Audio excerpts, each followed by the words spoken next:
야고보서 강해 3강입니다. 이번 시간에는 야고보서 2장 1절에서 13절까지 본문을 공부하겠습니다.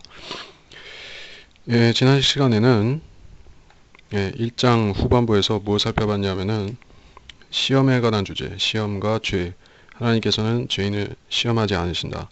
죄로 시험하지 않으신다. 그리고 하나님께로부터 하늘에서 오는 좋은 선물, 그리고 환난 때 필요한 종교, 대환난 때 필요한 구원의 수단으로서의 종교 행위, 참된 종교 행위, 그것에 대해 살펴봤었습니다. 그래서 이 2장에서는 부자와 가난한 자에 대한 주제가 더 상세하게 이어지고 있습니다.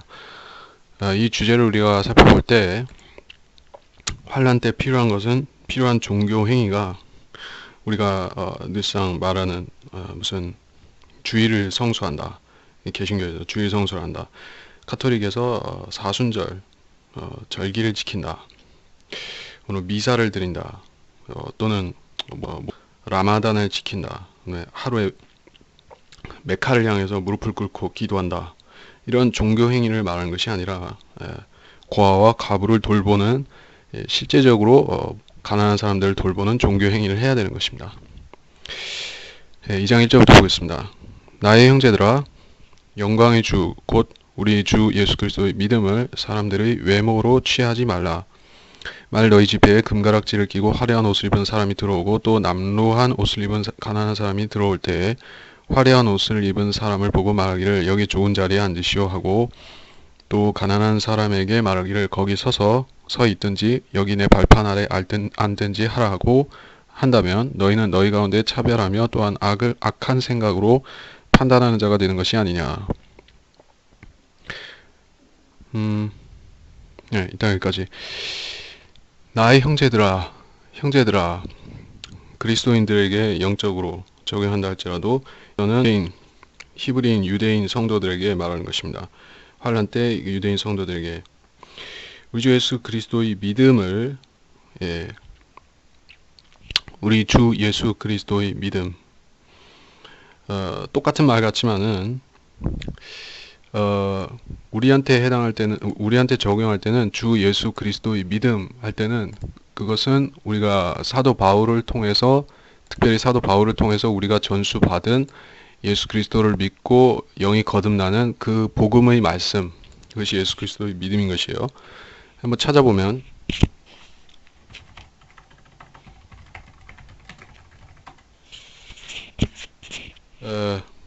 예수의 믿음을 한번 찾아볼까 합니다. 요한계시록 14장 12절에 보면은 이런 말씀이 나옵니다. 여기에 성도들의 인내가 있으며 여기에 하나님의 계명들과 예수의 믿음을 지키는 자들이 있느니라.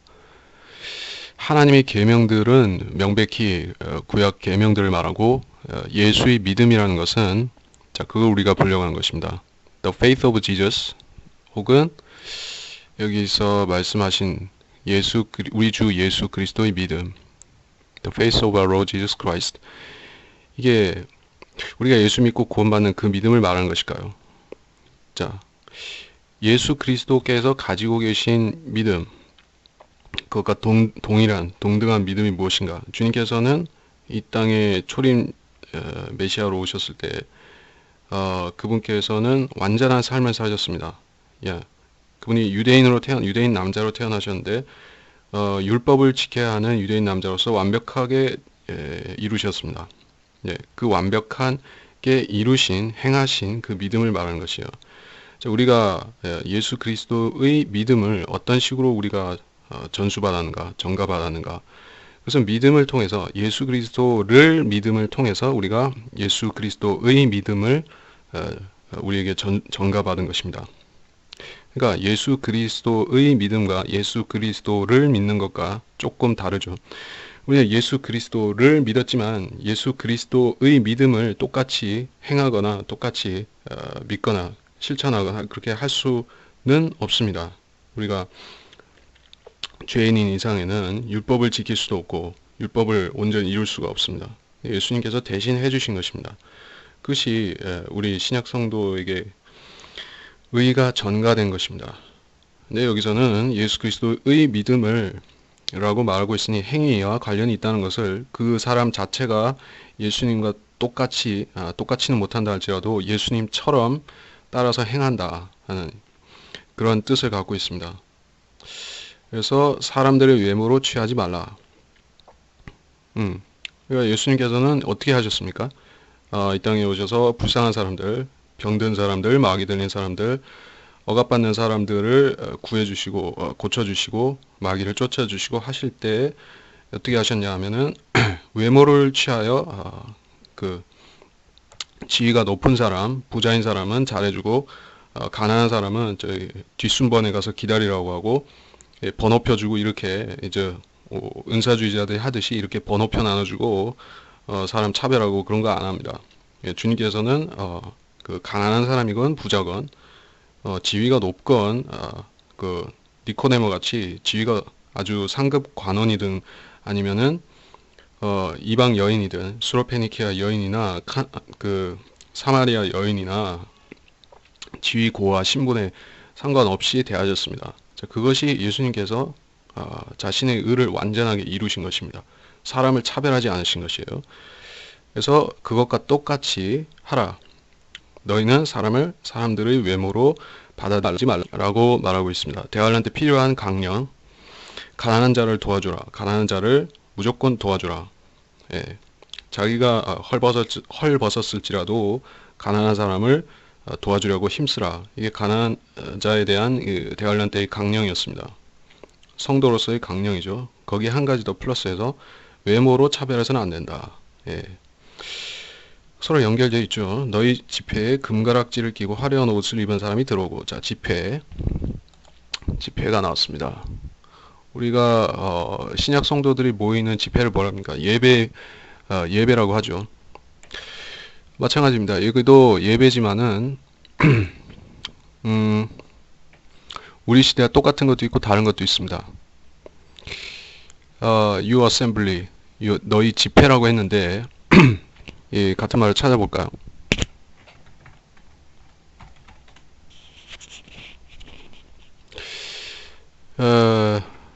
자, 이거는 구약에서 잘 쓰이는 말입니다. 구약에서 잘 쓰였고,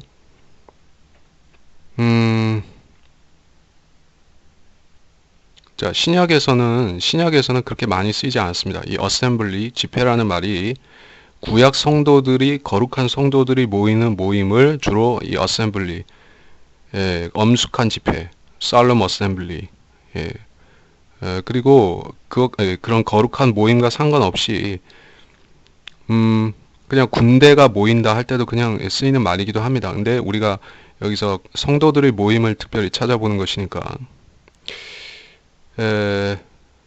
모이는 장소, 예, 구약 시대에 모이는 장소는 성전이었습니다. 예, 산당에도 모이곤 했었지만 그거는 어떤 편법적인 것이었고 원래는 모든 이스라엘 사람들은 성전에 모여서 하나님께 경배드려야 했습니다.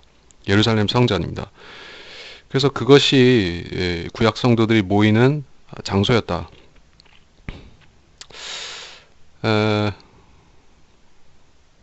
백성의 회중이라고 할 때도 쓰이는 말입니다. 어셈블리가 회중이라고 할 때도 쓰이는 말이고, 그러니까 시편에서 보면은 이렇습니다. 시편 107장 32절 같은 데 보면은 장로들의 집회, 백성의 회중, 예, congregation이라는 말도 쓰고 assembly라는 말도 씁니다. 그리고 시편 89장 7절에서도 하나님께서는 성도들의 집회에서 심히 두려움을 받으셔야 할 분이시며 God is greatly to be feared in the assembly of the saints. 예, 성도들의 모임입니다. 그리고 악한 자들의 모임도 있어요. 시편 22장 16절 개들이 나를 에워싸고 악인의 무리들이 나를 둘러쌌으며 The assembly of the wicked 악인들의 무리죠. 다양한 의미로 쓸 수 있지만 그렇다면 우리 신약 성도들도 어셈블리라고 할 수 있느냐? 예배하러 모이는 것은 모임이죠. 모임입니다. 구약 성도들도 모여서 경배 드렸습니다. 우리도 모여서 경배 드립니다. 그들은 성전에 모여서 경배 드렸습니다. 우리는 지역 교회, 그것이 뭐 꼭 건물 교회가 아니라 할지라도 가정집이라도 상관없지만 이런 장소에 어떤 한 장소에 모여서 우리도 경배를 드립니다. 그래서 너희 집회에 금가락지를 끼고 들어온다고 하는 것은 꼭 교회만 의미하는 것은 아니라는 것 때문에 이렇게 살펴본 것이에요. 구약 성도들도 집회가 있습니다. 환란 성도들도 집회가 있습니다. 당연히 모여야죠. 환란 시대라고 해서 개인적으로 믿고 개인적으로 구원받고 뭐 개인적으로 다 하고 다니는 것이 아니라 이 환란 때도 모이기를 힘써야 되는 것이에요. 모일 수 있는 한에는 모일 수 있는 만큼은 계속 모이고 상황이 안 좋다 순교를 당하고 그렇게 된다 할지라도 모일 수 있는 사람들은 계속 모인다는 것입니다. 환란 때 일을 말하는 것이다. 그런데 어떤 일이 일어났냐면 금가락지를 끼고 화려한 옷을 입은 사람이 들어오고 남루한 옷을 입은 가난한 사람이 들어온다. 뭐 지금도 교회에서 일어나는 풍경이고 실제로 많은 교회에서 이런 사회적인 빈부 갈등의 문제가 교회에서도 마찬가지로 일어나고 있습니다. 마찬가지로 일어나고 있어요. 그래서 소위 강남 부자 교회가 있는 반면에 그 가난한 개척교회, 시골의 가난한 개척교회들은 또 아주 빈궁합니다. 그래서 부자 교회들은 그 아주 그런 대단한 부자들을 잡고 있는 교회는 회원수가 적어도 아주 부유한 교회가 되죠. 그런데 만일에 부자와 가난한 사람이 같이 앉아 있다고 하면은 목사는 어떻게 해야 되는가? 부자는 더 위에 주고 가난한 사람은 더 하찮게 여기고 그렇게 할 수 있느냐? 사실 그렇게 해서는 안 되지만 안 되는 것을 알면서도 이 그 물질, 그러니까 배를 신으로 섬기는 그런 구원받지 못한 사람들이 교회라고 하면은 목사가 그렇다고 하면 그리고 거기 교회 자체가 그렇다고 하면 차별하게 되는 것이에요. 예, 악하게 차별하게 되는 것입니다.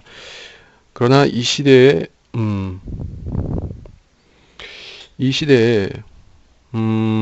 그렇게 하는 사람들 같은 경우에 차별한다고 해서 구원받은 사람이 그런 생각을 할 수도 있어요.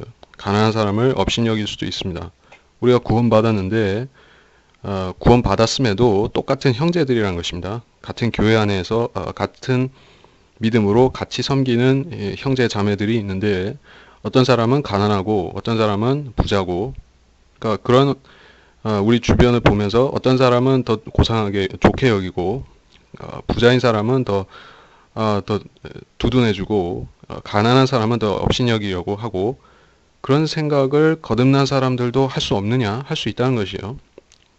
할 수 있는 정도가 아니라 그런 일이 비일비재하게, 차별한 일이 비일비재하게 일어나고 있죠. 사람인 이상에는 그런 차별한 생각을 전혀 안 할 수가 없습니다. 예. 그 부자는 그러니까는 그렇기 때문에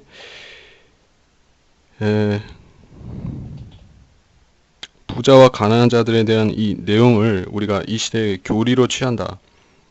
특별히 교리로 취할 게 있습니까? 교리로 취해서 어떻게 하겠다는 것이요. 그러면은 차별하면은 지옥 갑니다. 당신이 부자와 가난한 자를 차별하면은 당신 지옥 갈 수 있습니다. 그러니까는 똑같이 잘해줘야 됩니다. 이렇게 말하는 건 아니죠. 그런데 환란 시대에는 다르다는 것입니다. 차별하면은 그것이 곧 죄를 짓는 것이고 그것이 성도의 자격에 문제가 생기고, 문제가 생기다가 보면 결국엔 아예 취소가 될 수도 있는 것이에요. 구원이 취소가 될 수도 있는 것입니다. 그런 차원에서 우리가 이 구절을 보는 것입니다. 화려한 옷을 입은 사람을 보고 말하기를 여기 좋은 자리에 앉으시오 하고, 또 가난한 사람에게 말하기를 거기 서 있든지 내 여기 내 발판 아래 앉든지 하라고 한다면, 여기서 우리가 잠깐 화려한 옷이라는 것을 영어에서는 게이 클로스라고 했죠. 게이라는 것은 화려하다는 형용사인데 다른 뜻으로 동성애자를 게이라고 부르기도 합니다. 게이 혹은 호모 혹은 소도마이트, 몇 가지 용어로 쓰죠. 근데 게이라는 것은 남자임에도 여자처럼 행세한다. 여자 같은 옷을 입고 여자같이 머리도 기르고 그렇게 하는 사람들을 우리가 게이라고 부르죠. 동성애자. 근데 여기서 왜 이 게이 클로징이라는 말을 썼을까? 에, 그러니까 꼭 그 동성애를 성향을 노골적으로 나타내는 게이들도 있지만은 옷을 그렇게 입고 다니는 사람들은 어떻게 되냐면은 게이가 아닌데도 게이로 의심받을 수가 있죠. 그래서 게이들이 좋아하는 의상이 따로 있습니다. 핑크색을 주로 좋아한다든지, 어, 그리고 그 게이들만의 사인이 있고 어떤 복장이나 뭐 귀걸이라든지 문신이라든지 뭐 이런 사인들이 자기들끼리 통하는 암호 같은 사인이 있죠. 그래서 그런 거를 말하는 것입니다. 화려한 옷을 입은 사람, 그 어디에와 연관시켜 볼 수 있을까요? 예, 그 예, 자주색 옷을 입은 그 부자가 있죠. 누가복음 16장에 보면 홍포를 입었다. 예, 개역성에 그려져 있죠. 자주색 옷을 입고 어, 그 주홍색 옷을 입고 그것도 화려한 옷에 들어갈 것입니다. 그리고 오늘날에 그 패션의 트렌드를 이루는 대부분의 옷들은 남자 옷이 여자 같기도 하고 여자 옷이 남자 같기도 하고 점점 유행이라는 것이 그 성별을 좀 무시해가는 경향이 있는 것을 여러분이 알 것입니다. 그래서 그런 거를 유니섹스 스타일이다. 예, 남녀가 스타일이 비슷하게 이렇게 옷을 디자인한다. 그래서 그 패션 모델들 같은 경우에 보면은 패션쇼 하는 거 보면 남자들이 무슨 기집애 같이 하고 나와서 이렇게 막 퍼레이드를 하고 그래서 실제적으로 이 패션계 같은 데 들어가면은 거기에 남자 동성애자들이 득실거린다고 많이 그렇게 얘기를 하죠. 왜냐하면 그런 성향의 사람들이 또 옷을 디자인해서 하고 있는 것이에요. 예, 자, 그런 걸, 그래서 이 화려한 옷이라는 것이 그런 의미가 있다. 자, 어쨌든 좋은 자리에 앉으시오. 가난한 사람에게 내 말 밑에 앉으시오. 이거는, 그러니까 주님이 이런 차별을 하지 않으셨는데 너희는 그렇게 하면 안 된다라고 직접적으로 비교하는 말씀이에요. 주님이 하신 것처럼 너희도 똑같이 해야 된다는 것입니다. 똑같이 해야 된다. 그 행동을 따라 해야 된다는 것입니다. 어, 무엇으로서? 교훈으로서가 아니라 교리로서 너희가 이렇게 해야만 너희가 구원의 플러스가 되고 이렇게 안 하면은 구원의 마이너스가 된다. 그 생존에 직결된 말하자면 그런 문제로 논하고 있는 것입니다. 우리가 그렇게 하는 것이 우리한테 교훈이고 뭐 그런 정도가 아니라 여기서는 너희가 반드시 이렇게 해야만 되리라 하는 명령이자 교리입니다. 너희는 너희 가운데 차별하며 악한 생각으로 판단하는 자가 되는 것이 아니냐. 너희는 너희 가운데 같은 환난 성도들이죠. 그리고 여기서 직접적으로는 흩어진 유대인들이죠. 어, 사실 유대인들은 모두가 선택받은 하나님의 백성이라고 자기들 그렇게 생각합니다. 사실 그들이 선택받은 것도 맞고 예, 이 세상 민족들 가운데서 특별히 부르심을 받아서 하나님께서 어, 머리가 되는 민족, 꼬리가 아니라 머리가 될 민족으로 삼아 주신 것이 아주 정확히 맞습니다. 그리고 유대인들은 그 어려서부터 그런 것을 아주 많이 배우는 것입니다. 우리는 독특하다, 우리는 특별하다, 우리는 이방인과 다르다. 그래서 같은 유대인끼리는 차별 안 해야 될 텐데 왜냐하면은 그들이야말로 가장 선택받은 백성이니까 자기들끼리는 인정해 줘야 되는데 그렇지가 않은 것이에요. 보니까 주님 당시에도 지역 감정이라든지 지역 차별이라든지 한국 사람들도 그런 문제를 많이 갖고 있지만은 그 주님 당시에도 그런 것이 있었어요. 그래서 갈릴리 지방을 좀 천시한다든지 그리고 사마리아에 대해서는 거의 그 불가촉 천민 비슷하게 아주 멸시하는 식으로 거긴 실제로 혼혈이 일어났기 때문에 그렇기도 하고 그리고 그 하여튼 그런 식으로 예루살렘 중심으로 한 지역은 아주 쳐주고 저 변방으로 갈수록 갈릴리라든지 나사렛이라든지 나사렛 정도라도 괜찮은데 갈릴리나 이 북쪽으로 가면은 사람들을 좀 예, 덜 떨어진 것으로 생각하는 것이죠. 예, 거기는 주로 촌이죠, 시골이죠. 그리고 이 예루살렘이라든지 이쪽은 도시화가 되어 있죠. 사람을 차별하는 것입니다. 그래서 그리고 음, 예, 그 갈릴리 사람들이 차별받았던 이유가 거기는 교육을 못 받았다, 무식하다 이런 것도 사실 있습니다. 예, 무슨 말을 하려고 했는데 그래서 그때 당시에 차별이 일어났던 것하고 주님께서 그 제자들을 부르셨을 때 특별히 그 지식이 출중한 사람들을 안 부르신 것하고 상관이 있다는 것입니다. 주님께서는 그 이 사람의 가능성을 보고 미리 보시고 미리 아시고 불러서 베드로 같은 사람도 가능성을 보시고 불러서 쓰신 것이에요. 베드로가 다른 제자들보다 특별히 나은 게 뭐가 있습니까? 예, 그 성질이 특별히 대단한 성질이 있죠. 그리고 의기도 있고 마치 삼국지의 장비같이 그런 의기가 있습니다. 관우나 장비같이. 그리고 나서기를 좋아하고. 근데 그런 걸 빼고 생각해 보면은 지식으로서 보자면은 무식한 것이에요. 아는 것이 없고. 그리고 인품도 좀 하자가 있고 너무 급하고. 근데 그런 사람을 불러서 쓰신 것이에요. 반면에 이 사도 바울 같은 사람도 불러서 쓰셨는데 바울은 베드로와 비교하자면은 거의 고졸과 그 박사 수준의 차이가 나는 것이죠. 예. 바울은 박사 학위를 가진 정도의 사람이라면은 이 베드로 같은 사람은 중졸이나 고졸밖에 안 되는 사람이죠. 근데 우리가 베드로 전후서라든지 주로 사도행전에서 베드로가 이 설교하고 말하고 하는 것하고 또 사도 바울 서신서하고 사도행전에서 바울이 얘기하는 거하고 서로 비교해 보면은 무슨 큰 차이가 납니까? 바울은 박사같이 말하고 베드로는 아주 무식한 중졸같이 말하고 그렇게 차이가 안 나는 것입니다. 똑같이 되는 것이에요. 왜냐하면은 하나님께서 그런 세상에서 인정해 주는 지혜, 지식 같은 것은 어떤 사람을 쓰시려고 하면은 언제든지 그거는 넘치게 주실 수가 있다는 것입니다. 예. 그래서 차별한다는 것은 참 나쁜 일입니다. 못 배운 사람이라든지 가지지 못한 사람을 차별하는 것은 악한 것인데 주님께서 사람을 차별하지 않으셨던 것은 주님께서 모든 사람의 속을 생각과 속에 있는 것을 다 아셨기 때문에 그렇게 하실 수가 있었습니다.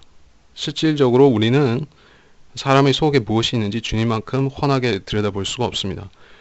그래서 어떤 사람을 정확히 평가하기도 힘들고 또 어떤 사람이 속에 무슨 생각을 하는지 모르기 때문에 그 사람의 겉으로 나타내는 행동이나 그 표면적으로 그런 보이는 것들, 말이나 이런 것만 보고 좋다고 생각하지만은 조금 지나보면 속았다는 것을 알기도 하는 것입니다.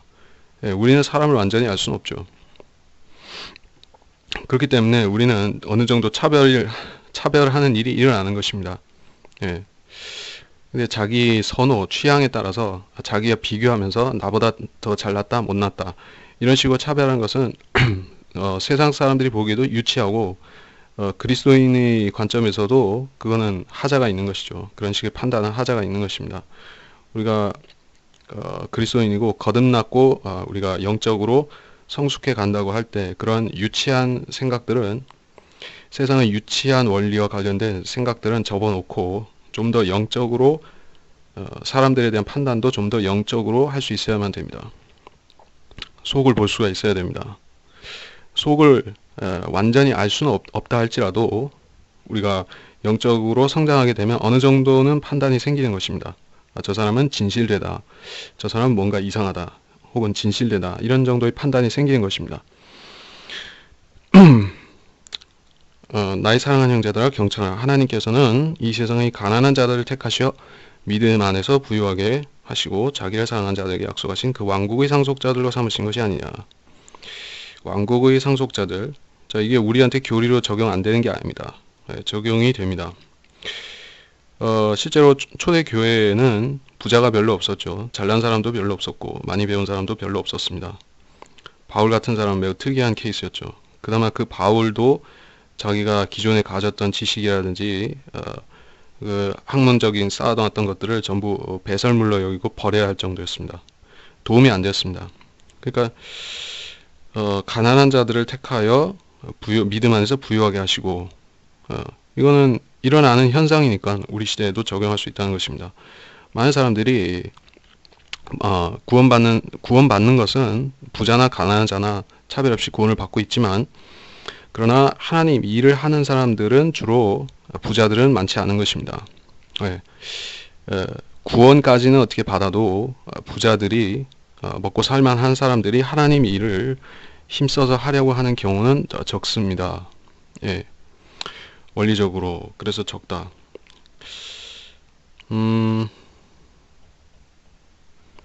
자기를 사랑한 자들이 약속하신 그 왕국의 상속자들, 우리가 몇몇 구절을 비교해 볼까 합니다.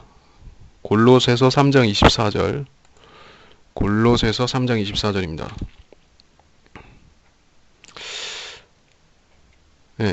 이는 너희가 유업의 상을 주께로부터 받을 줄 알미니 너희가 주 그리스도를 섬기고 있음이라. 우리가 받는 유업의 상이 무엇인가? 유업이라는 것은 상속이죠. 그리고 하늘의 유업이 있고 땅의 유업이 있습니다. 두 가지 유업이 있습니다. 우리가 성경에서 사도 바울이 주로 유업에 대한 이야기를 우리한테 할 때는 주로 그것은 땅의 유업을 말하는 것입니다. 그것이 면류관이라고 표현되기도 합니다. 하늘의 유업에 대해서는 그것을 우리가 어떤 조건부로 받고 못 받고 그런 식으로 말하지 않습니다. 우리가 받도록 이미 정해진 것입니다. 가령 우리가 예수님처럼 부활한다는 것은 조건부가 아닙니다. 무조건적입니다. 그리고 우리가 새 예루살렘에 들어가서 거기 저택들에 살게 된다고 하는 것은 조건부가 아니라 무조건적입니다. 그거는 하늘의 유업이기 때문에. 그러나 땅의 유업, 천년왕국의 유업은 조건부로 받을 수 있고 조금 받을 수 있고 많이 받을 수 있고 아니면 전혀 못 받을 수도 있고 이런 식으로 차등화가 되는 것입니다. 그래서 그 왕국의 상속자들이라는 것은 우리가 명백히 하늘과 관련된 것이 아니라 이 땅, 천년왕국, 재림과 천년왕국과 관련된 말이라는 것을 즉각 알 수가 있습니다. 한 구절도 살펴보면 로마서 8장 17절, 로마서 8장 17절. 자녀이면 또한 상속자들이니 하나님의 상속자들이요 그리스도와 함께한 공동 상속자들이니 우리가 그와 함께 고난을 받은 것은 함께 영광도 받게 하려 함이니라. 상속자들 그리고 공동 상속자들 이렇게 얘기했습니다. 그리스도께서 상속받으시는 것은 땅이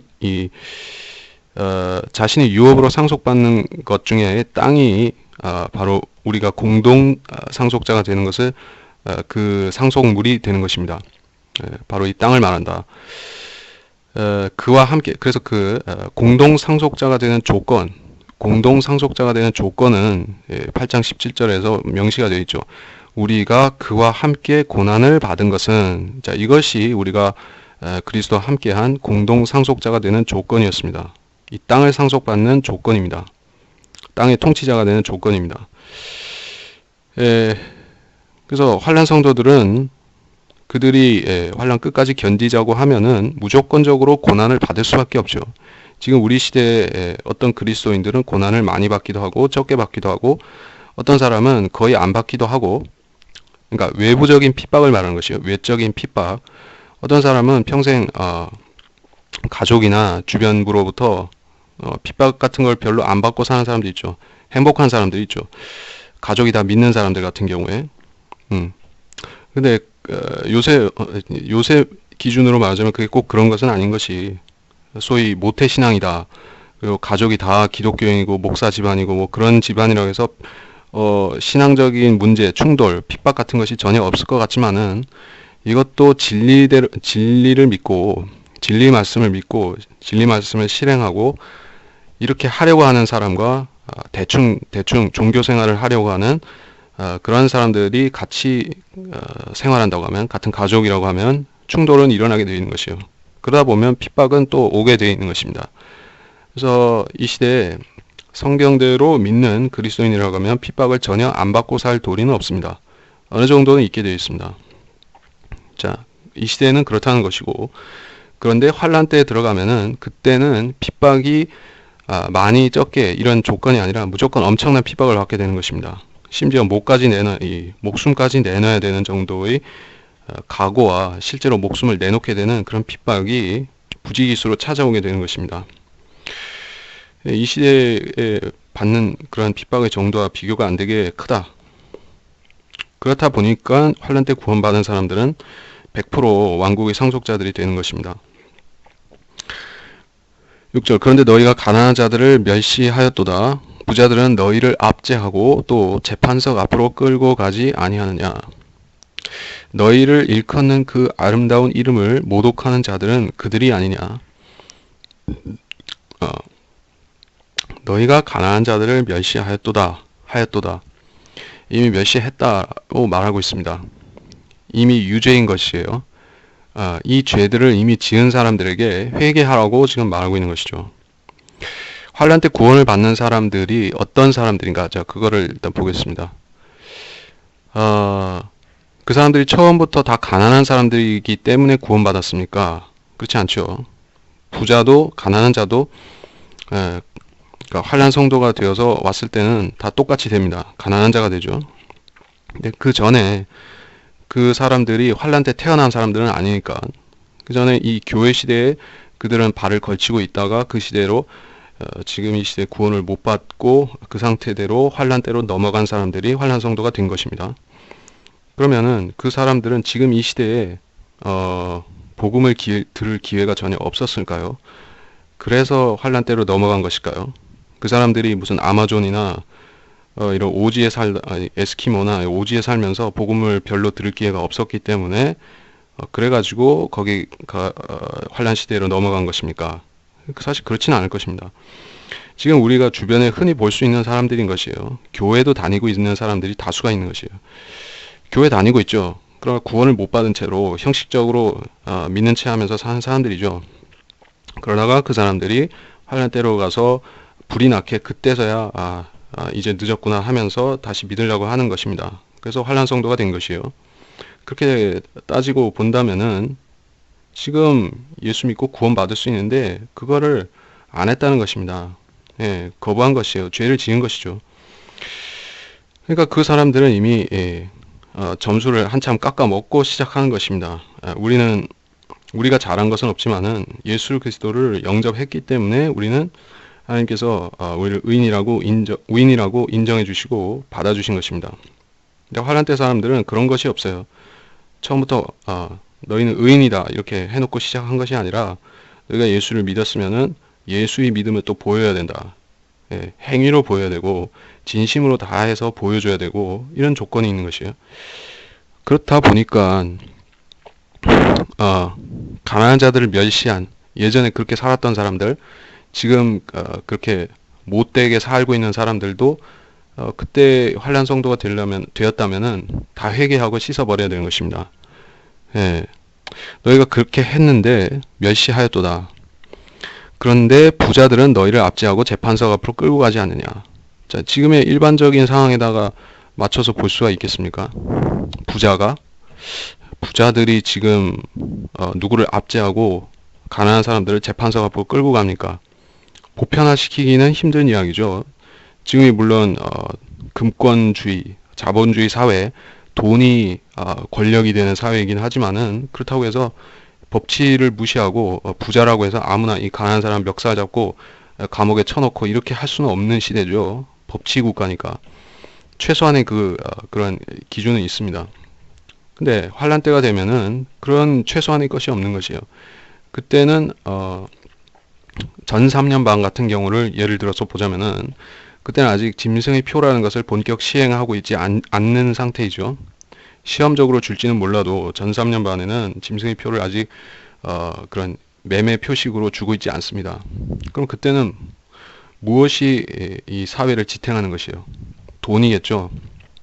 지금도 돈이지만, 지금도 돈이면은 다 되는 세상이기는 하지만은, 그래도 법도 있고 질서도 있고 하지만은 환란 전 3년 반이 되면 뭐가 달라지냐면은 이제 사회 질서가 막 붕괴되기 시작하는 것입니다. 재앙들이 조금씩 일어나고 또 엄청난 전쟁도 일어나고 공황 상태가 정치적 경제적으로 공황 상태에 빠지고 그러면 사람들은 이제 믿을 것은 이제 돈밖에 없다. 주로 현물이 되겠죠. 현물. 은행에 예금해 온 거는 사실 전쟁 나고 이러면은 인출해서 쓰기도 힘들고, 예, 채권이나 예금이나 주식이나 이러한 그 현물 자산이 아닌 그런 자산들은 움직이기도 쉽지 않습니다. 물론 할 수도 있지만 그래서 환란 때의 실권을 쥔 사람들은 현물 부자들이다. 그래서 그 6.25 전쟁이 터졌을 때도 비교적 유복하게 살았던 사람들은 그 전쟁 통해서도 비교적 유복하게 살았던 사람들은 무슨 공장 주인, 그래서 무슨 빵 공장을 했다. 저 북한에서 빵 공장을 했다. 무슨 아무튼 공장을 돌린 사람들은 그 현물을 가지고 바꿔가지고 이 재산을 많이 보존할 수가 있었던 것입니다. 그런 것을 볼 때 전쟁 통해서 통하는 것은 역시 이 현물, 그러니까 금이나 은이나 보석이나 이런 것이구나. 예. 그런 부자들, 그래서 그런 부자들은 무소불위의 그런 권력을 누릴 수가 있는 것입니다.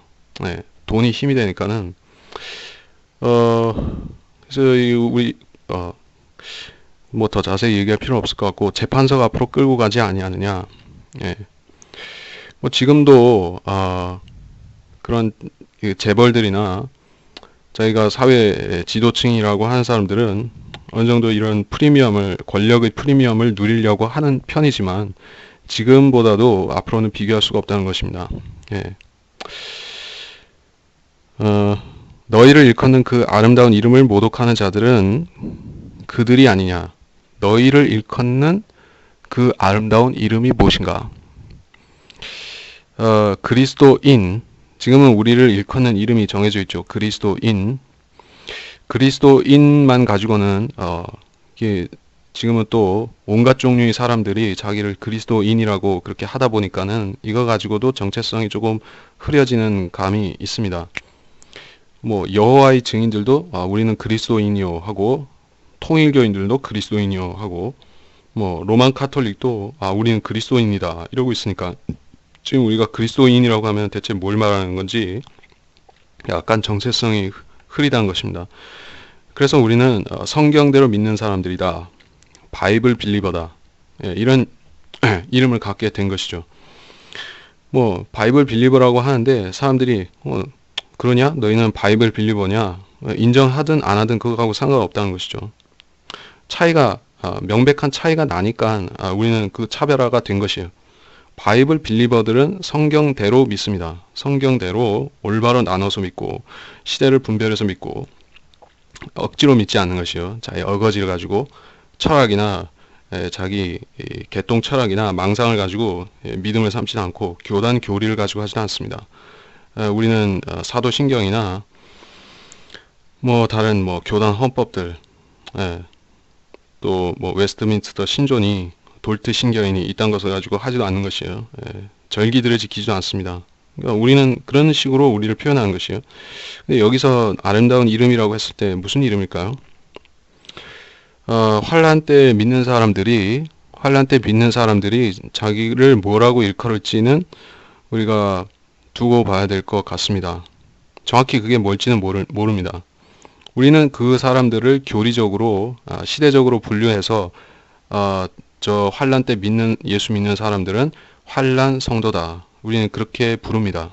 트리빌레이션 세인츠라고 부르는데 그 환란 성도들이 자기 자신을 트리빌레이션 세인츠라고 부를지 그냥 세인츠라고 부를지 아니면 크리스찬이라고 자기들을 부를지 그건 알 수가 없죠.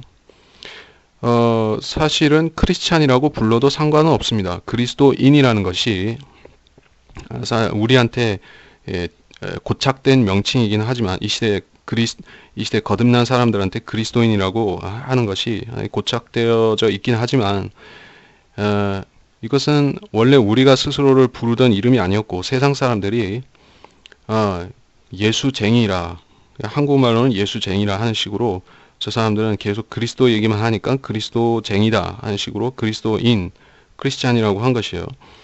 약간은 좀 비하 내지는 조롱하는 웃기다는 식으로 말하는 그것이 크리스찬입니다.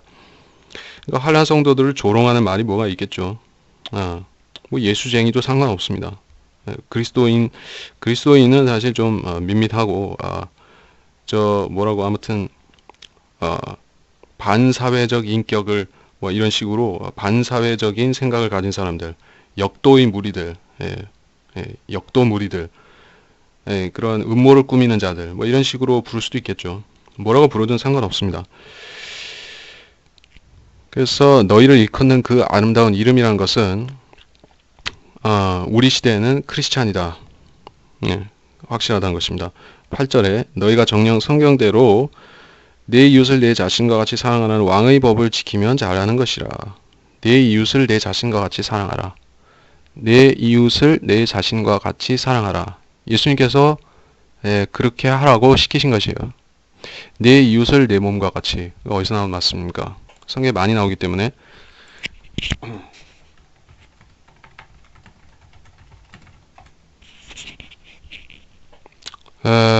일단 구약 성경에서부터 시작된 계명이고요. 레위기 19장 18절에 너는 내 이웃을 내 자신과 같이 사랑할지니라. 이 말씀이 있었고 마태복음 19장 19절에 가서도 내 이웃을 내 자신과 같이 사랑하라. 마태복음 22장 39절에서도 또 같은 말씀. 마가복음, 누가복음, 그리고 로마서에서 대단원으로 한번 정리하고 있습니다. 여러 가지 계명들이 있는데 13장 9절에 보면 간음, 살인, 도둑질, 탐내지 말라 같은 계명들이 있을지라도 그것들은 한 가지로 요약된다. 무엇이냐면은 너는 내 이웃을 내 자신과 같이 사랑하라. 계명들을 요약하면 이렇게 나옵니다. 갈라디아서 5장 14절에서 마지막으로 온 율법이 이 한마디 말, 즉 이 말로 이루어졌으니 내 이웃을 내 자신같이 사랑하라. 자, 그러니까 율법을 요약한 골자가 내 이웃을 내 자신같이 사랑하라는 것입니다. 여기 생략된 게 보이죠. 그러니까 하나님을 사랑하라. 하나님을 사랑하라는 게 하나님을 사랑하고 이웃을 사랑하라. 그 두 가지를 해야 됩니다. 사실은 율법을. 근데 내 이웃을 자기 몸같이 사랑하는 사람은 하나님도 그렇게 사랑한다 하는 것이 전제로 깔려 있기 때문에 같은 말 되풀이하지 않고 그냥 이 한마디로 요약한 것입니다. 이것은 왕의 법이다. 왕의 법이다. 그렇게 명시하고 있습니다. 로얄 로라고 되어 있죠. 왕의 법입니다. 왕국 시대에 지켜야 되는 그 천년왕국 시대에 지켜야 되는 법입니다. 성경이 분명히 그렇게 말하고 있습니다. 팔복 주님께서 마태복음에 설교하신 그 팔복도 왕의 법인 것입니다. 로얄로 왕의 법인 것이에요. 지금 주님께서 왕으로 통치하고 계시면은 이 왕의 법이 시행되겠죠. 그래서 실제로 내 이웃을 내 몸과 같이 사랑하라. 그거를 한국 사람들도 지켜야 되고 미국 사람도 지켜야 되고 전 세계 사람들이 이걸 법으로 지켜야 된다고 하면은 어떻게 됩니까? 지옥 갈 사람들이 부지기수겠죠. 이 법대로 안 하면은. 근데 지금은 우리는 우리가 받은 복음은 내 이웃을 내 몸과 같이 사랑하라는 복음이 아닌 것이에요. 만일에 내 이웃을 내 몸과 같이 사랑하라. 그러면 너를 구원해 주겠다. 너는 구원을 받을 것이다. 라는 조건이 달린 복음이라고 하면은 지금 우리는 구원받기 위해서 예수 믿을 것이 아니라 저 고아원이나 양로원이나 아니면 전쟁터로 달려가서 이 불쌍한 사람들을 밥 해주고 죽 써줘야 되는 것이에요. 그거 해야지 우리가 구원받으니까. 근데 지금 이 시대는 그런 시대가 아니죠. 지금은 이 왕의 법이 지켜지고 있는 때가 아닙니다. 그러니까 이 말을 우리가 그렇다고 해서 가난한 사람들, 불쌍한 사람들 돕지 말라는 얘기입니까? 구원과 상관없으니까. 그런 식으로 받아들인다면 또 곤란하다는 것이죠. 많은 사람들이 생각이 꼬여 있는 것이에요. 그럼 구원하고 상관없으니까는 할 필요 없으니까 그러면은 불쌍한 사람 도울 필요가 없군요. 굶어 죽든 어떻게 되든 나라가 알아서 하겠지. 그리스도인들은 가난한 사람들 절대 돕지 말아야 되는구나. 예, 뭐 고아원이나 양로원이나 수재의원금이나 이런 거 내면 안 되겠구나. 그런 뜻이 아니죠. 지금 그런 일을 할 수도 있고 그런 종교 행위를 통해서 세상에서 인정받든 자기한테 흡족하든 뭔가 되는 것은 되는데 그게 구원은 아니라는 것입니다. 지금 이 시대에 그 얘기를 한 것이에요. 그러나 너희가 사람을 외모로 취하면 죄를 지는 것이니 율법이 너희를 범죄자로 정죄한 것이라. 사람을 외모로 취하면 그것이 죄를 지는 것이다. 율법이 너희를 범죄자로 정죄할 것이다. 무서운 말씀을 하고 있습니다. 이게 그 팔복과 이 산상수훈의 골자인 것이에요. 이렇게 행하지 않으면은 이렇게 행하면은 축복을 받고 이렇게 행하지 않으면 저주를 받고 율법은 행하면 축복받고 행하지 않으면 저주받고 단순한 것입니다. 저주 안 받으려면 부지런히 행해야 되는 것이요. 또 행하면은 또 축복을 누리는 것입니다. 그러니까 아주 단순한 것이에요. 그러니까 범죄자로 정죄할 것이라 교리적으로 그렇다는 것입니다. 우리가 예수 믿고 구원받아서 의롭게 되었으면 더 이상 하나님 앞에 정죄받은 것이 아닙니다. 그리고 범죄자로 취급되지도 않습니다. 지옥에 가야 되는 구원받은 사람은 더 이상 이런 조건에 해당하지 않습니다. 지금은 10절에 누구든지 율법 전체를 지키다가 하나를 범하면 전체를 범한 자가 되느니라. 하나를 범하면 전체를 범한 것이 된다. 10계명 중에서 하나만 범해도 10가지 모두에 걸리게 되는 것입니다. 율법은 그래서 그 하나가 전체이고 전체가 하나인 것이에요. 그래서 따로 떼어놓고 생각할 수가 없습니다. 그래서 11절에 이는 간음하지 말라고 하신 분이 또한 살인하지 말라고 하셨으니 네가 비록 간음하지 않았어도 살인하면 율법을 범한 자가 되느니라. 간음하지 말라 한 분이 살인하지 말라 하셨으니 이건 우리가 익히 아는 내용이고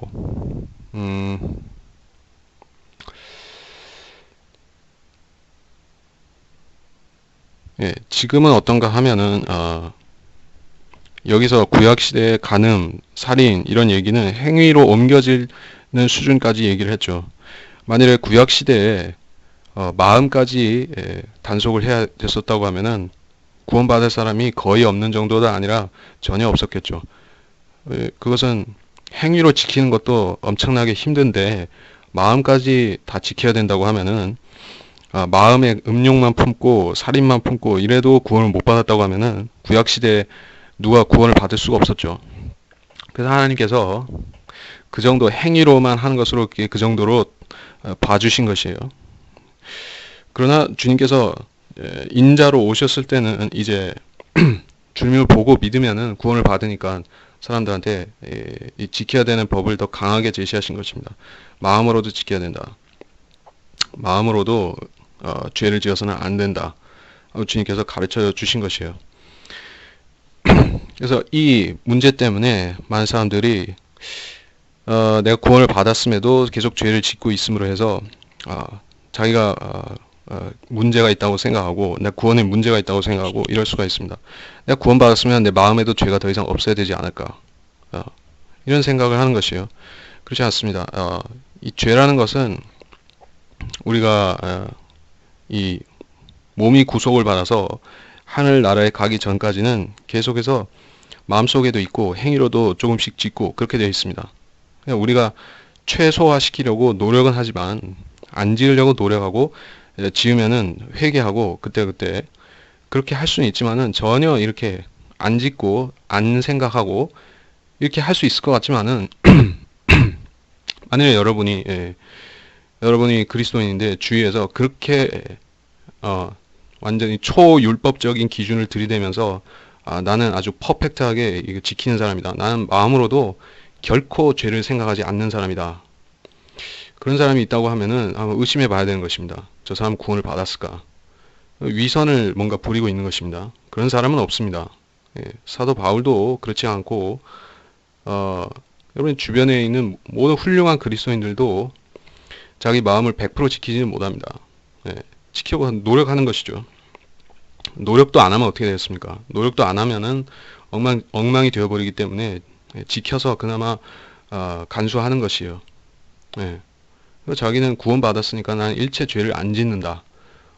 내 속에는 죄가 전혀 없기 때문에 난 죄도 안 짓는다. 이런 사람이 있으면은 허풍을 떠는 것이거나 이 사람은 아주 미혹된 것이에요.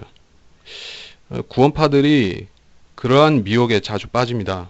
구원파 사람들이 내가 죄를 이제 나한테는 이제 죄가 상관이 없다. 내가 이제 구원을 깨달았으니까 죄가 없다는 걸 깨달았으니까 이제 나한테는 아무 하자가 없다. 이렇게 생각하고 사는 것이요. 그래서 그 사람들이 뭐 구원파 중에서 회개를 해야 된다고 하는 사람들도 있고 하지만은 그렇다 해도 실질적으로 그 사람들은 이 죄 문제를 아주 이상하게 받아들이는 것입니다. 자기가 죄를 짓는다는 생각을 안 받아들이는 것이요. 내가 하는 것은 다 옳다는 식으로 자기 기준이 되어버린 것이에요.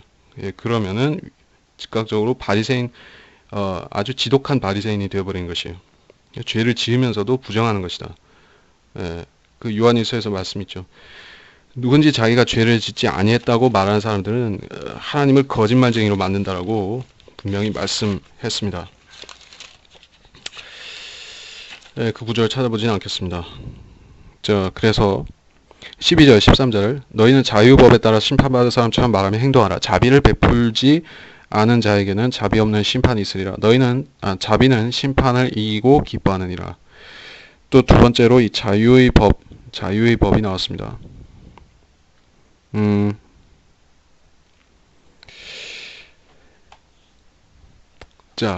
그래서 이 자유의 법에서 해서 전에 설명했지만 다시 한번 하겠습니다.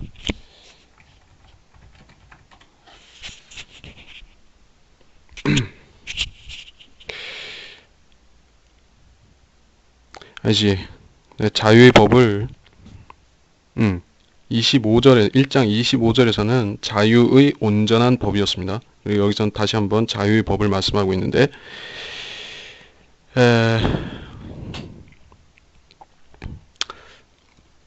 구약시대 율법은 어느 정도 타율적으로 지켜야 되는 부분이 많이 있었습니다.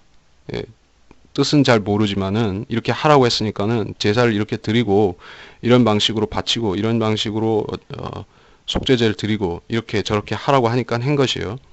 그 사람들이 이 의미를 다 깨닫고 한 것이 아니라 하라고 하니까 어느 정도 이게 맞는가 보다 하고 한 그런 시기였던 것입니다. 율법 시대에는 그랬었는데 지금 그러니까 여기서 교리적으로 환란 시대에 대해서 이 말씀을 주실 때는 환란 시대 사람들은 어떤가 하면은 이 환란 시대 사람들은 구약 성경만 알고 있는 것이 아니라 신약 성경도 그 사람들은 알고 있는 것이에요.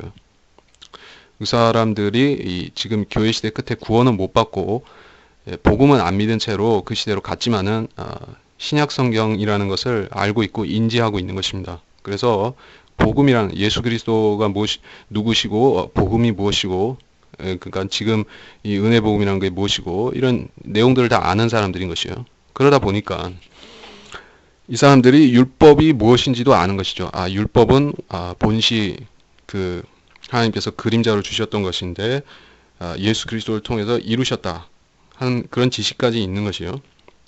그런데 왜 또 율법을 지켜야 될까 우리가? 이거는 그 사람들이 그런 딜레마가 될 수 있죠. 이미 율법은 지나간 게 아닌가? 지금 많은 개신교인들도 율법의 정신은 지키자고 하면서 율법 자체를 지키자는 거는 엄두도 못 내죠. 그렇게 하는 사람들은 정신이 나간 사람들이고 율법을 똑같이 지키자고 하는 안식교인이나 이런 사람들은 불가능한 수준을 가지고 얘기하는 것이고 지금 실질적으로 율법을 지킬 수가 없습니다. 근데 환란 때 가면 다시 지킬 수 있는 여건이 다시 생겨나는 것이에요.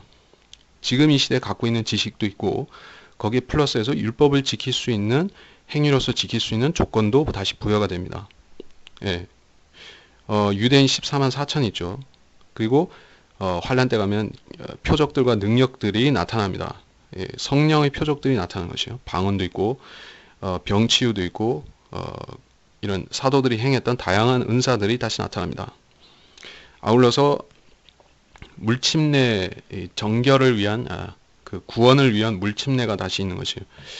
이스라엘 백성들이 침례의 요한에게 가서 침례를 받았었죠. 회개의 침례를 받았습니다.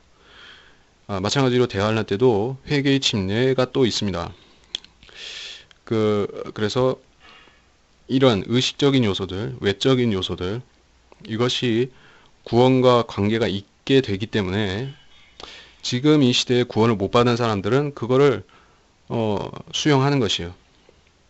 만일에 우리 같은 사람이 뭣도 모르고, 만일에 그럴 리가 없지만은 뭣도 모르고 대환란에 떨어진다. 구원받은 사람이, 지금 우리 같은 구원받은 사람이 휴거에서 떨어져 가지고 만일에 대환란에 들어갔다 하면 어떻게 되는 것입니까?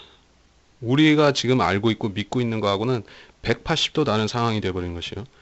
그럼 우리 믿음이 다 뒤집어지는 것입니다. 처음부터 다시 해야 되는 것이에요. 그러니까 시대를 구분하지 못한 채로 지금 교회 시대에 믿는 사람들이 다수가 이 휴거를 못 받고 극소수만 휴거를 받는다든지 해가지고 다수의 그리스도인들이 환란 시대에 넘어가서 그때에서 믿어야 된다고 하면은 지금과 똑같이 할 수가 없는 것입니다. 말도 안 되는 것이에요. 지금은 율법을 지키고 그런 게 아닌데 환란 때가 되면 또 해야 되는 것입니다. 지금은 이웃 사랑하는 것이 우리가 천국 가는 기준이 아닌데 그때 환란 때 가면 그렇게 해야 되는 것이에요. 그러니까 이거는 보통 사람이 그렇게 하려면은 무슨 정신병에 걸리는 것이죠. 내가 믿었던 거하고 전혀 다른데 그럴 수가 없다는 얘기예요. 그러니까 지금 거듭난 그리스도인이 환란 시대에 넘어가지고 이렇게 저렇게 되고 하는 얘기는 정신 빠진 이야기인 것이죠. 있을 수가 없는 말이다.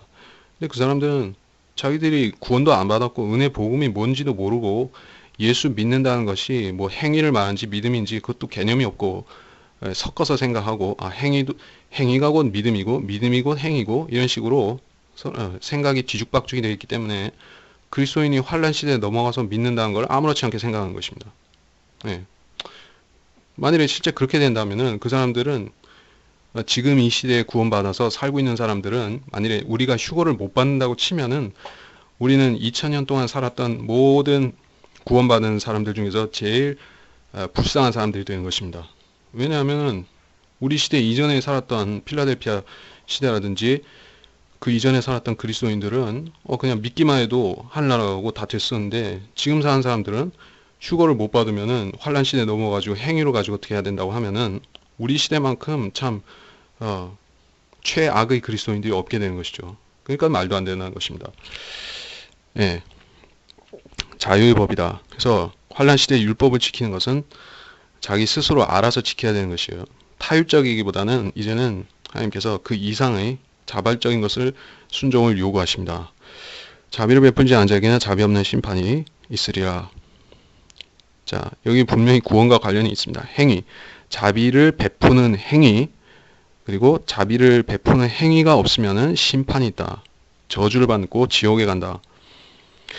그래서 자비는 심판을 이기고 기뻐하느니라 이렇게 말하고 있습니다. 이기는 자들에 대해서 잠깐 살펴보겠습니다.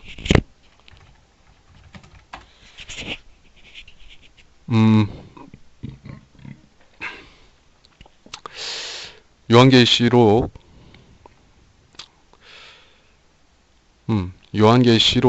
2장 11절을 한번 보겠습니다. 귀 있는 자는 성령께서 교회들에게 말씀하시는 것을 들을지어다. 이기는 자는 둘째 사망으로부터 해를 받지 아니하리라. 이긴 자와 이기는 자는 다르죠. 이기는 자는 끝까지 견디는 자를 말합니다.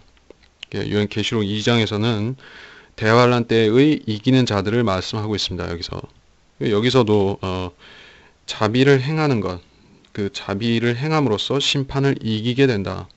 심판, 악인들이 환란 끝에 모든 세상 사람들, 악인들이 받게 되는 심판을 이기는 기준은 결국에 자비를 행했느냐, 행하지 않았느냐 하는 행위에 따라서 결정적으로 판가름 나게 되는 것입니다. 그래서 자비를 실천하지 않았으면은 지옥에 갈 수밖에 없는 것이에요. 아무리 믿음이 좋았다 할지라도 환란 때 아무리 자기가 잘 믿었다고 생각할지라도 행위가 없었으면은 끝입니다. 그래서 마태복음 25장에서도 그 민족들의 심판에 대한 비유의 말씀이 있을 때, 음, 마태복음 25장 31절에서 46절을 읽어보시면은, 어떤 사람들은 영원한 형벌에, 어떤 사람들은 영원한 생명에 들어가는 기준이 행위인 것입니다. 가난한 사람들한테 잘해주는 행위를 말하는 것이요. 그것이 자비가 심판을 이기는 것이다. 그 말씀은 똑같이 적용되는 것입니다. 이렇게 해서 13절까지를 살펴보았습니다. 여기까지 살펴봤으면은 이제 야고보서가 우리한테 교리로 적용되는 부분보다는 환난 성도한테 직접적으로 교리가 되는 것이 훨씬 많다는 것을 인지할 수가 있었습니다. 지금도 물론 우리는 교회 안에서 자기가 만일에 환경, 조건, 지식, 뭐 학교, 학벌, 그런 외적인 것들을 가지고 나 주변에 있는 다른 그리스도인들을 멸시한다든지 이런 생각을 하면은 그게 우리한테는 플러스가 될 마이너스밖에 안 되는 것이죠. 하나님께서 우리한테 그런 생각을 갖고 있는 이상에 그 사람한테 하나님께서 무슨 축복을 해 주시겠습니까? 교회를 아무리 열심히 다닌다 할지라도, 성경 공부를 아무리 많이 한다 할지라도 그런 저질적인 생각을 갖고 있는 이상에 그 사람이 복을 받기는 그런 것이죠. 그렇죠? 그런데 이 시대에는 그것이 영적으로 문제가 생긴다든지 그 인격적으로 안 좋다든지 그 정도인데, 환란 시대에 가면은 너 이렇게 하면은 구원을 못 받고 이렇게 가는 것입니다. 자, 그러니까 어느 쪽이 더 쉽겠습니까? 구원받기는 지금이 더 쉽죠. 모든, 그러니까 다른 조건과 상관없이 오직 이가 예수 그리스도를 믿었느냐 믿지 않았느냐로 결정되는 지금이 구원 자체는 더 쉬운 것이죠. 그러니까 이런 사람들을 하나님께서 불러 모으셔서 교회로 삼으시고, 이제 그 사람들한테 하늘의 유업도 주시고, 이제 땅의 유업은 선별적으로 주신다는 것이에요. 만일에 우리가 땅의 유업을 받을 만한 조건을 못했으면은 못 받는 것입니다. 반면에 보시면은 환난 성도들은 끝까지 견뎠고 그들이 땅의 유업을 받는데 땅의 유업은 무조건 받게 되는 것이에요. 물론 적게 받고 많이 받고 차이가 있습니다. 달란트의 비유에서 그 달란트는 이 시대 그리스도인들에 대한 것이 아니니까 거기서도 상의 면류관의 차이가 분명히 존재하고 있습니다. 많이 행한 사람은 많이 받고 적게 행한 사람은 적게 받고 그 차이가 있습니다. 그렇게 보면 이 시대에 받는 구원이든지 대환란 때 받는 구원과 상이든지 간에 하나님께서는 각 개인이 행한 대로 차등적으로 주시는 것입니다. 공산주의식으로 몰아주게 하고 그런 무상 분배 이렇게 하는 것은 없습니다. 그래서 하나님은 그런 점에서 성도들을 하나님께서는 하나님 자신이 누구도 이유 없이 차별하지 않으시는 분이기 때문에 공정하신 것입니다. 그래서 우리가 그러한 2장 1절에서 주 예수 그리스도의 믿음은 곧 사람을 차별하지 않는 것이다. 이 사실을 우리가 알아야 되겠습니다. 그래서 이번 시간을 마치겠습니다.